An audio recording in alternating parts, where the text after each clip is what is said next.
এবার কি বুমরাকে সব টেস্ট ম্যাচে খেলানো হবে, জানিয়ে দিলেন কোচ গম্ভীর। প্রথম ইনিংসে বুমরা 5টি উইকেট নিলেও দ্বিতীয় ইনিংসে উইকেট পায়নি বুমরা। ইংল্যান্ডের বিরুদ্ধে প্রথম টেস্ট সিরিজ হারলেও গৌতম গম্ভীর স্পষ্ট করে জানিয়ে দিয়েছেন 3টি টেস্ট সিরিজেই বুমরাকে খেলানো হবে। বাকি বোলারদের সময় দেওয়ার অনুরোধ করেছেন তিনি।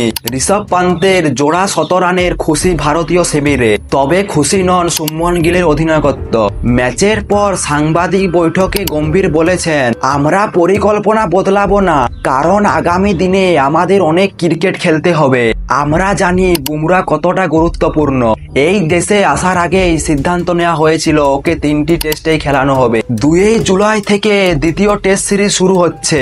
তিনি আরো বলেছেন, দলে যাদের নেওয়া হয়েছে তাদের উপর বিশ্বাস রয়েছে আমার। যদিও ফার্স্ট টেস্ট সিরিজ ভালো না খেললেও আস্তে আস্তে উন্নতি করবে তারা। আর বিশ্বাস ওই ছেলেরাই ভবিষ্যতে দলকে জেতাবে।